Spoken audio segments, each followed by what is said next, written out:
right, let's get right into it. Today we're going to tackle a massive question that's on everyone's mind: what actually gives cryptocurrency its value?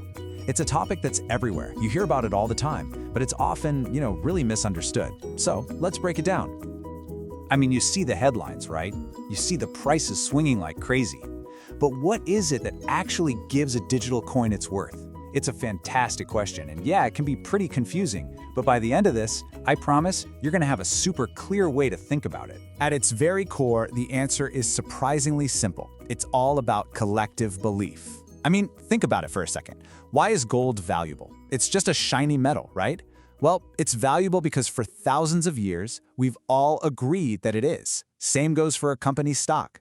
Crypto works on that exact same principle. Its value comes from all of us believing in it. But, and this is a big but, that belief isn't just based on thin air. It's built on 4 super powerful drivers that all work together. We're going to explore each one. Scarcity, utility, the power of the network, and a really unique kind of trust. Okay, let's dive into our first driver, digital scarcity. This all comes down to the most basic rule in economics: supply and demand. It's simple, right? When there's not a lot of something to go around and a whole bunch of people want it, its value, it just naturally goes up.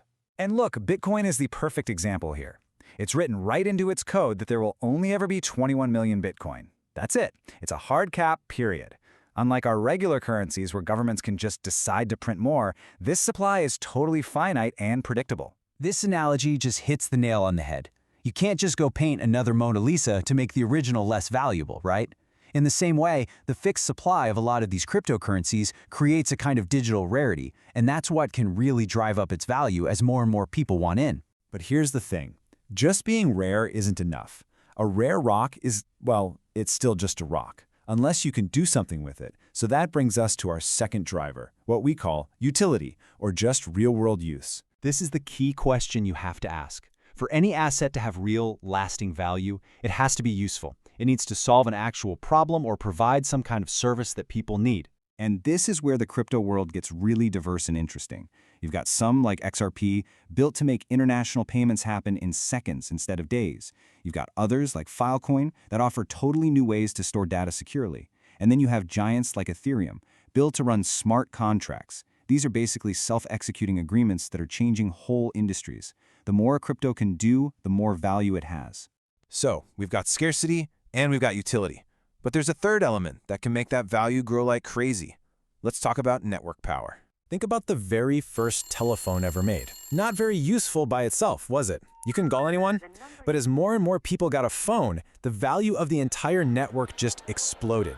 It is the exact same thing with crypto. As more users start to buy, hold, and actually use a digital currency, The whole network gets stronger.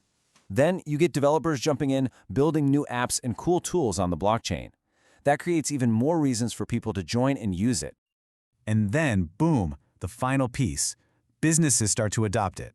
They start accepting it for payments or building it into their services. And once you have users and developers and businesses all in the mix, you've got this amazing, thriving ecosystem.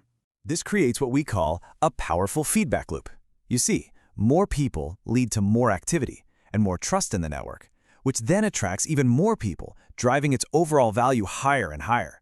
It feeds itself. this brings us to our final, and honestly, maybe the most groundbreaking driver of value. It's an idea that's right at the heart of what cryptocurrency is all about: radical trust. So check out this comparison. In the traditional financial world, we put our trust in central institutions, like banks, right? But these systems can be kind of opaque. We don't always see what's going on behind the scenes. Well, crypto completely flips that model on its head. It uses a decentralized network run by a global community. Every single transaction is recorded on a public, transparent ledger. And that's the whole point. This radical transparency is what builds trust in a whole new way. You don't have to trust a specific person or a corporation. You just have to trust the math and the open source code, which, by the way, anyone in the world can check and verify for themselves. Okay, we've covered the 4 main drivers. Now let's put it all together and look at the big picture, what we're calling the value formula. So here's a quick summary of the whole thing. First, supply and demand gives us that digital scarcity. Then, utility gives it a real purpose by solving problems. After that, network growth makes the whole ecosystem stronger, and it's all built on a foundation of trust that comes from being decentralized and totally transparent. So it's really important to remember this. While yeah, hype can definitely move prices around in the short term, the real long-term value of a digital asset comes from a combination of these very real economic and technological forces. And that leaves us with one last powerful question to think about. The next time you see the price of a crypto making a huge move, up or down, you can now ask yourself, is this just market hype? Or is one of these four core pillars, its scarcity, its utility, its network, or its foundation of trust, actually changing? Answering that, well, that's the real key to seeing beyond the hype.